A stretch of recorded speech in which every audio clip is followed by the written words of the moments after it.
time to dish with Dee. That's me. Dee, what are you talking about today? Well, before I tell you what I'm talking about today, just know that I do not claim to know what I'm talking about or an expert or anything. It's just stuff that I've looked up and it's just some facts that I've gathered. Again, not an expert, don't claim to be, just a girl on a journey, sharing what she's looking up with you fine folks. So we're going to talk about carbohydrates today, or carbs as they're known. There are two kinds of carbs, simple and complex. Now, I didn't know the difference, quite honestly. I'll tell you that. I didn't know the difference. So I did a few little research, what the interweb is all about. You could find stuff out. We all have a phone at our disposal and we can look things up. Simple carbs, let me see, I have notes. Simple carbs are quick energy. Fruits, milk, refined sugars, candy, syrups, soft drinks. And complex carbs are a little bit slower. They're more beans, oatmeal, 100% whole wheat bread, quinoa, barley, potatoes, and buckwheat, or just to name a few. It's interesting when you think and you break it down. As I looked over at simple carbs, break down easier but contain sugar. Complex carbs contain starch and fiber. So it's interesting. It makes sense when you look at the different ones. So you get that, I guess you get that burst of energy from your simple carbs, but your long acting would probably come from your complex, perhaps. The worst carbs, of course, are the simple and are the processed carbs. White rice and white flour, actually white bread, is probably the worst thing. And I think that, when I was having issues, I was eating a lot of white flour. And I'm not really thinking about it. Maybe whole wheat would have been a better choice for me at this point. But again, that's still processed as well, but not quite as bad as the white. So that's why I've never thought about it. They have whole wheat bread and stuff, but I never really realized there was that big of a gap. But apparently there is. And what I did also learn about carbs, we're just going to take the 2,000 calorie a day. That's not that I'm saying beyond 2,000 calories. We're just saying that's the thing we're going to measure. And if you're on a 2,000 calorie a day, I don't want to use the word diet, but eating pattern, you should have between 913 calories of carbs. I thought that was really high, quite honestly. And 225 to 325 grams. Either calories or grams. I would go by grams, honestly. But wow, I didn't realize that, but if you're dieting or on a healthier lifestyle and want to lower your carbs, it said you should have between 50 and 150 grams per day for weight loss. So if you're thinking maybe it's the carbs that are keeping my weight loss, you could always count. That's part of the macros. You could also count carbs or keep a track of your carbs. At least keep track of them. I'm not saying be a miser and know every little last one and go to the nearest gram, but at least keep a general idea of how much you're eating if you're having trouble with your weight loss, because maybe it's too carb heavy. I was lucky enough that, yes, my weight loss was slow, but I had a little bit, I never said no to anything. I always incorporated everything into my diet because I'm always going to eat this stuff. So I might as well learn early. I have to, moderation. And that is a big thing. Moderation is key. It is. You can have anything, but you can't have a lot of everything. You have to have a little bit of everything. And that's a hard one when you're used to having as much as you want, as often as you want, and, and nobody telling you no. So it's a learning process. We send our kids to school to learn, and we also have to learn. I don't need a full plate of pasta. That is too much. But when you're used to that and that to you is normal, you have to rethink normal and stop feeling sorry for ourselves. I told you, I felt sorry for myself that this is all I could have. And then when you think about it, I'm eating real food. I'm not eating something dehydrated. I'm not eating something out of a can, something out of a package I'm throwing in the microwave and adding water to. I'm eating honest to goodness real food. So shut up, Denise, and stop feeling sorry for yourself. You want to be eating airplane or astronaut food? No, you want to eat regular food. Food that you're feeding your families, you're eating because you're just modifying the portion. And even you could, it's just, that's a hard one though. I'm not going to sit there and say that was easy. That was easy. Just say no. Easy in theory, but it's hard because you have that yearn, that little voice inside you that says, you want more. Just have a little bit more. It's okay. You deserve it. Yeah. You got to fight the little voices and the little demons that are just sitting there. Like, there is something to say for the good person and the bad person sitting on your shoulders, because I've literally had arguments with my shoulders. It's a whole other thing. But I just wanted to bring that up. And I also was at my loaf of bread comparing the two. Just a little overview, like of a regular white bread versus a light white bread. The calories were 40 for the light and 80 for the regular. Now, every brand is different. This is the two that I happen to have. The total carbs in the regular bread was 15 grams and the light was 13 grams. So you're only talking 2 grams of carbs. So double the calories, but only 2 little grams more. So carb-wise, you're okay. Calorie-wise, you're double. So just, you have to figure if you're going carbs versus calories. That makes a difference. Fiber, that's another plus. 7 grams in the light and only -1 in the regular. Now, we should be having a diet high in fiber. So that would be where the light bread comes in. Sugar was 2 grams in the regular and less than 1 gram in the light. So to me, if you're diabetic, I would go with the light. Quite honestly, you could save 2 grams of sugar on a slice of bread, because that would be 4 grams for 2 slices of bread. Because sugar adds up like that. Sugar's in everything because it makes everything better. So that's just my little 2 cents on that. Take it for what it's worth. It's like anything else. You just have to. But I do think the light bread for me is a better choice than the regular bread. And I don't eat it all the time. It's not like I eat it 2-3 times a day. I don't always eat bread. Sometimes I have toast with breakfast. Sometimes I don't. Sometimes I have a wrap for lunch. Sometimes I don't. It's not something I have every day, all day. So I don't think that the light is a bad choice because I'm not eating that much of it. And could light things, too much of a good thing, be bad? Sometimes. I say this a lot. The frankenfoods we eat are fine and they're within our points, but having way too many can be detrimental. I'm not saying don't eat them. I'm just saying don't have more than 2 a day is what I'm saying. So that's my 2 cents on the frankenfoods. But the top 6 simple carbs, did I mention this? I don't think I did. Raw sugar, brown sugar, corn syrup, high fructose corn syrup, glucose, fructose, and sucrose. And we see that in everything. So there are simple carbs in pretty much everything we eat. Almost everything. Does it pay to read labels? Some of us really don't have time to read every stinking ingredient. You should probably make a list of what's the max carb count you want in a product and maybe just head right to the carb count or the sugar count or the fiber count. That's quicker than trying to read a million ingredients because sometimes they're way too small. So I always say pick a number, research, do your research. Do your research. Come up with a plan and then go from there. I think you all can do this. I think sometimes if we're stuck, sometimes we need to just change the way we eat. Maybe go to whole wheat for a while. Or maybe cut back to, check our portions. Are you weighing? Are you measuring? I'm not saying go crazy. Like, hey, a measuring cup is better than nothing. People would say, well, I like to do it on the scale. And that's wonderful. But a measuring cup is better than not having anything. So sometimes I measure my cup of pasta, cooked. Some people measure it raw or uncooked. Some people weigh it. Whatever works for you. Obviously, it worked for me because I'm here. But yeah, well, you have to find the easiest thing that you can do because if you can't do it, you're not going to do it.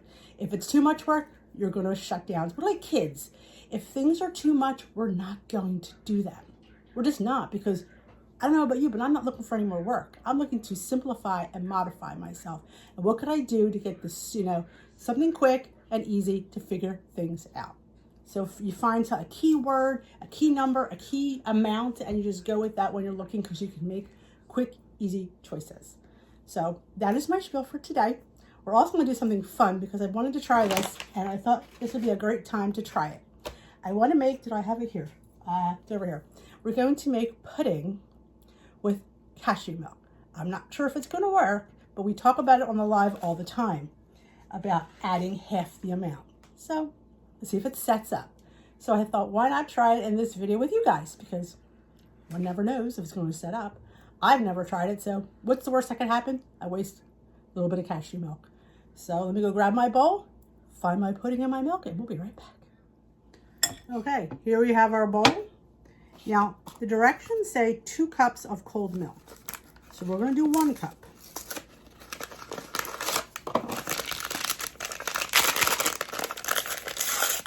Pour our pudding in there. This is French vanilla. I believe the whole box of this is 3 points. We'll discuss that after we put it together. And I know the milk is 1 point. We'll just do 1.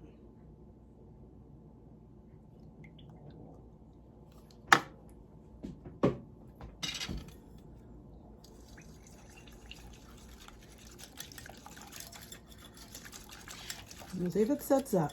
Because we're always looking for ways to make pudding without using regular milk. Of course, we'll have to let this sit in the fridge for a little bit too. It's getting thick, but you won't know until it sits a couple of hours.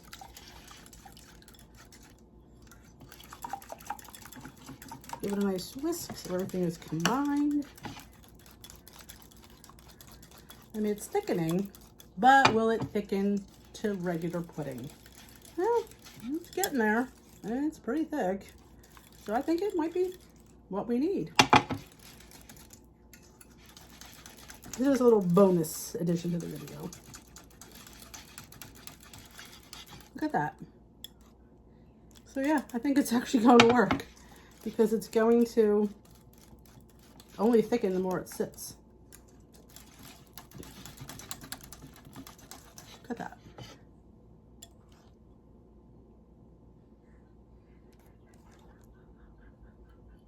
Yeah, I consider that a success. Absolutely, because I think it's only going to get thicker as it sits. But we should taste it because maybe it doesn't taste good with not enough milk. You grab a spoon. Let's bring you back up. All right, well, we've said it worked. It got thick. It's only going to get, like I said, it's only going to get even thicker. So there it is. Passes the spoon test. It's only mixed it. You saw me. It's only been 225, so. Of course, it's good. Yeah, does it taste overpowering, Dave? No.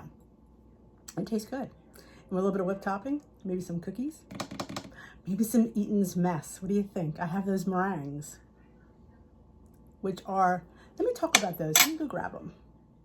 All right, the package of pudding is 4 points for the whole package. The cup of milk is 1 point. So all this pudding is 5 points. Now, it's only a little over a cup of pudding. So in a sense, is that a lot? That's not that much pudding.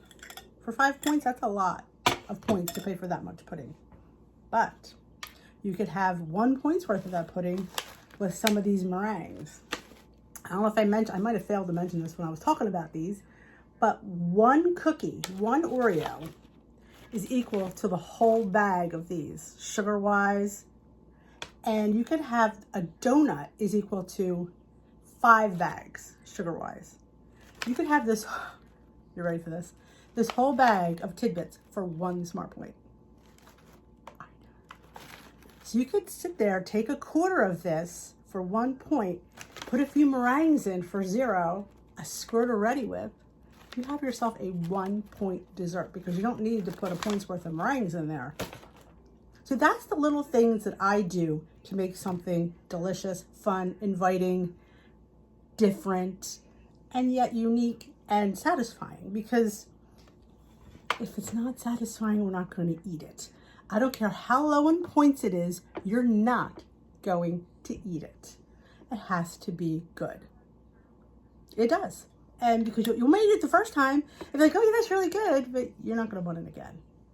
So you have to find things that you enjoy. Is it a fake out? Am I going to lie? No, of course it's a fake out. but it's a decent fake out. You're eating sugar-free pudding with some cashew milk. Now, if I'd used regular milk, 1 cup would have been 4 points of the 1%. Now you could use, you would probably use 2 cups, which would be 8 points, and 4 points for the pudding. So there you go. So this pudding would have been, well, regular. Well, no, this pudding, yeah, because it's 4 points for the package. Yeah, so then so it's just a way of finagling things, you know, to sit there and make it a doable way. This actually, surprisingly, look how thick it is. It works. Now, somebody said it doesn't set up if I'd put 2 cups in there. Maybe next time we'll do that experiment and put both cups in and see how it goes. But I trust people, and people have tried it. So, or maybe I do a little bit more because actually it's a little too thick. So let's add another little splash of this milk. You can thin it out a little bit. Not even enough to count. Just maybe a little tablespoon. So I want to see if I can thin this out a little bit, and get a little bit more bang for your point buck, because that's what we're looking for. We're looking for the most food we can get for the least amount of points.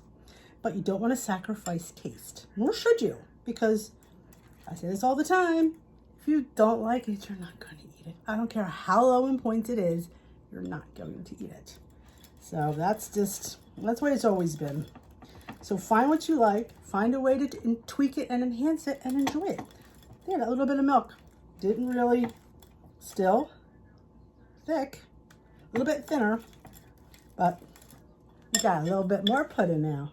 So that's great. So I hope you enjoyed this quick little tutorial. You can put this between like a pizzelle, anything, you know, there's those little tea biscuits, those little tea things, you get 2 or 3 of them for a point, or those little, I have butter things that are very low in point. Make a parfait. I love parfaits. I'm a parfait. Make it pretty. Put it in a pretty glass. It'll feel like it's this exotic dessert, but it's sugar-free pudding. Put some fruit in there. Stretch it out, people. Bananas, strawberries, berries. Stretch it out. Have your little, be like this. And for things you don't have to worry about counting, find a way. I don't want to see anybody on their journey sad, upset, and depressed. There's no reason to be. There's no reason to be. You can do this. It takes work, thought. It does. I mean, did I come up with this overnight? No, but you saw the process of me putting this together. And what could I do with this? Oh, let me grab these cookies. Oh, let me grab, you know what I'm saying? You have to sit there and you have to get involved with your food and your meals. You have to. That's the only way you're going to be successful. You don't need me to keep holding your hand. You want to stand on your own 2 feet. You want to think, and you want to do for yourself. I'm here to guide you, and then I want to set you free to find out all these wonderful things. And you can. If I can do it, you can do it. That's what I want to leave you with. Trust me when I tell you. You know me well. A lot of you know me well. You've watched me for a while. If I can do this, you can do this. I will guide you as best I can. Remember, I'm always here to help and answer your questions. But I want you to think, and I want you to figure, and I want you to use your recipe builder. I want you to figure things out and learn. Because eventually, people say, oh, I hate tracking. You really don't have to track as much when you've done it for so long, and your mind will start to get it. But if you're not doing the tools, you're not learning the things, so you still have to track. I honestly can tell you, I could go without tracking and be fine. I only track for the wins. Yeah, I track for the wins. I track, and plus if I want to go back and look at something. But quite honestly, I know what points look like. I know what this is. I could just figure it out on my own, but I didn't get there overnight. It took years, but you have to put the practice in and put the work in. So I hope you enjoyed this little delve into some carbs and some pudding.